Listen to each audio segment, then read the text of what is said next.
Hello everyone, welcome back to my channel bankers info. I hope आप सभी healthy होंगे and अपनी preparation अच्छे से कर रहे होंगे। लास्ट ईयर मैंने IBPS क्लर्क प्रीलिम्स एग्ज़ाम दिया था, तो वहाँ मेरे इंग्लिश में 27.5 मार्क्स थे। एंड आप में से बहुत लोग मुझसे पूछते हैं कि इंग्लिश में अच्छा स्कोर कैसे करें, इंग्लिश में गलतियाँ कम कैसे करें एंड इंग्लिश की क्या प्रिपरेशन स्ट्रैटेजी होनी चाहिए। उस बारे में मैं इस वीडियो में बात करने जा रही हूँ। एंड ये वीडियो आपके एग्ज़ाम के पॉइंट ऑफ व्यू से काफ़ी हेल्पफुल होने वाली है, क्योंकि इससे आपका अच्छा खासा रिवीजन हो जाएगा जो भी आपने इंग्लिश में पढ़ा होगा।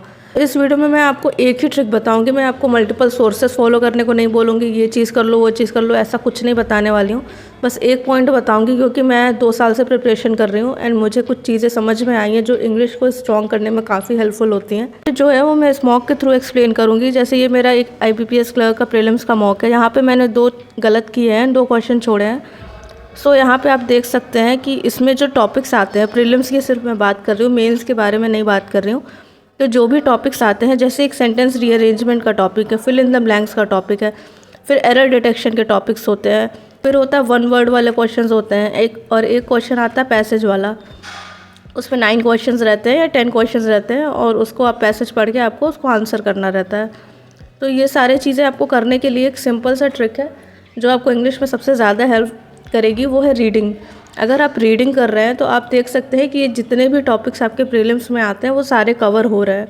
और रीडिंग अगर आपकी अच्छी हैबिट में है तो आप इजीली 27+ स्कोर कर सकते हैं, क्योंकि अगर आप रीडिंग कर रहे हैं तो आपको ग्रामर रूल समझ में आ रहा है, वो आपको एकदम दिमाग में बैठ जाएगा। आप कोई भी एरर डिटेक्शन का क्वेश्चन देखेंगे तो आपको याद आ जाएगा कि हाँ, यहाँ पर ये ग्रामर रूल फॉलो नहीं हो रहा है। एंड जो भी ग्रामर रूल्स होते हैं वो आप अपने प्रिपरेशन के स्टार्टिंग फेज़ में पढ़े हुए रहते हैं, तो इसलिए उसको मैं दोबारा से पढ़ने को ऐसा कुछ सजेशन नहीं दे रही हूँ।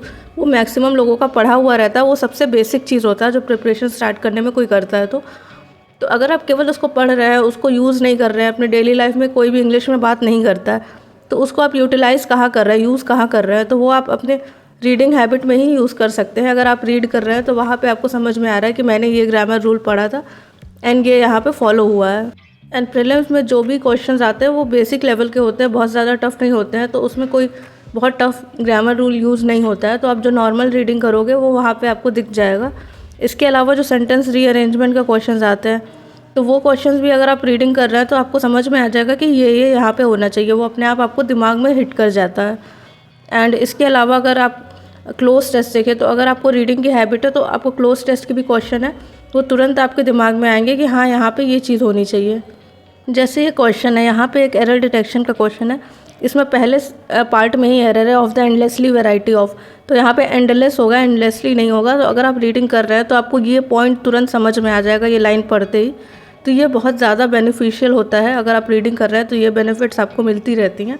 एंड अगर आप रीडिंग नहीं करेंगे तो आप सिर्फ ग्रामर रूल्स याद करेंगे, सेंटेंस रीअरेंजमेंट का ट्रिक समझेंगे, जाके वीडियोज़ में देखेंगे, लेकिन अगर आप उसको प्रैक्टिकली इम्प्लीमेंट नहीं कर रहे हैं, उसको यूज़ नहीं कर रहे हैं अपने डेली लाइफ में, तो फिर वो आपको याद करने में, रिटेन करने में बहुत ज़्यादा मुश्किल होगी। एंड मैंने बहुत से ऐसे लोगों को देखा है जो हिंदी मीडियम से रहे हैं, इंग्लिश की बिल्कुल नॉलेज नहीं रही है, लेकिन रीडिंग हैबिट के वजह से, इंग्लिश पढ़ने के वजह से, इंग्लिश मूवीज़ या इंग्लिश वेब सीरीज़ देखने से, सबटाइटल से पढ़ने से उनकी इंग्लिश आज इतनी ज़्यादा स्ट्रॉन्ग है कि वो कोई भी मतलब टफ़ से टफ़ इंग्लिश आराम से समझ सकते हैं।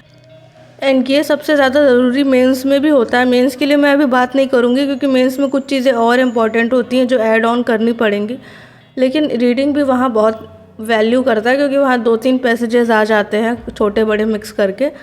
तो वहाँ पे आपको डिफ़िकल्टी होगी। अगर आपको रीडिंग करने की हैबिट नहीं है, आप समझ नहीं पाएंगे, आपको एक पैसेज पढ़ने में टाइम लगेगा। तो ये चीज़ आपको ध्यान देनी है कि आप कुछ भी करो इंग्लिश में, लेकिन रीडिंग वाली चीज़ ज़रूर करो, इसको मत छोड़ो। So all the best everyone for your exams. Don't forget to like, share, subscribe to my channel Bankers Info.